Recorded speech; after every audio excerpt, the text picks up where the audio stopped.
అండి. సో ఇది కొంచెం కష్టంగానే ఉంది, ఇంకా కొత్తది కదా, ఇంకా నేను ఇంటికి ట్రైపాడ్ అది ఉండదు, ఇలా చేద్దాము ఎంతవరకు అవుతుందో చూద్దామనేసి ఇలా చేస్తాను. సో ఇది ఇక్కడ చూసారంటే ఎంత ఎర్రగా ఉన్నాయంటే చాలా బాగున్నాయి కదా. సో చూస్తుంటేనే చాలా ఇది అనిపిస్తుంది. సో ఇలా వేపుకోండి, అంతే మనం ఎక్స్ట్రా ఏమయ్యేమో. అవి అక్కడ మగ్గుతుంటే ఇక్కడ మనం చారుకి ప్రిపేర్ చేసుకుందాము. చారుకి కొంచెం చింతపండు తీసుకొని గిన్నెలో బాగా గుజ్జంతా తీసి వాటర్ వేసి పెట్టుకోండి. వాటర్ వేసి పెట్టుకొని స్టవ్ ఆన్ చేసి నేను అందులో తీసుకుంటున్నా. ఆ గిన్నె అందులో పెట్టుకొని ఉప్పు కారం కొంచెం కారం పసుపు వేసి అది మరగనివ్వండి. ఇంకో బర్నర్ ఉంటుంది కదా దాని మీద.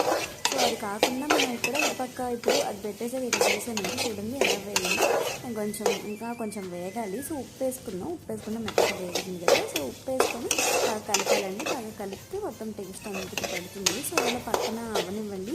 ఈలోపు మనం ఏం చేద్దాం ఒకసారి చూద్దాం చారు ఏమందో. చారు చూడండి ఎంత ఈజీగా ఫాస్ట్గా మరిగిపోతుందో. సో ఇటుపక్క బీట్రూట్ పెట్టానండి, మూత పెట్టిన తీసి చూసాను ఒకసారి, చాలా బాగా దగ్గరికి అయిపోయింది, బాగా వేగిపోయింది. సో 2 బర్నర్స్ మీద 2 రెసిపీస్ చేసేస్తున్నాను, 2 ఐటమ్స్. సో ఇది ఇప్పుడు అయిపోయింది, ఇంకా ఇంకేం లేదు, మీరు ఆపేసుకొని అంతే అండి. ఇంకా స్టవ్ ఆఫ్ చేసుకొని బీట్రూట్ కర్రీ పక్కన పెట్టేసుకోండి ఫ్రై. సో దాంతో బీట్రూట్ కర్రీ ఒక రెసిపీ ఒక ఐటమ్ అయిపోయింది లంచ్ కోసం. సో మనం రైస్ పెట్టుకుందాం. సో రైస్ ఏంటంటే కుక్కర్లో పెట్టేసుకుందాం. దానికోసం ఒక గ్లాస్ రైస్ బాగా కడిగేసుకొని దానికి 2 గ్లాసెస్ వాటర్ పెట్టేసి కుక్కర్ మూత పెట్టేసి విజిల్ పెట్టేసి స్టవ్ మీద పెట్టేసుకోండి. సో స్టవ్ మీద పెట్టేసుకొని ఇప్పుడు మనకు చారు ఇందాక మరిగిపోయింది కదండి, దానికి పోపు పెడదాము. పోపు కోసం కడాయి పెట్టుకొని ఆయిల్, దాంట్లో పోపులు, కరివేపాకు, ఎండుమిర్చి, వెల్లుల్లిపాయలు ఇవన్నీ వేసుకొని వేగాక మీరు అది తీసేసి డైరెక్ట్ చారులో వేసేసి మూత పెట్టేయండి. మూత పెడితే ఆవిరంత లోపల ఉంటుంది, చాలా బాగా స్మెల్ వస్తుంది. సో ఉంటే కొత్తిమీర కూడా వేసుకోండి, బాగుంటుంది.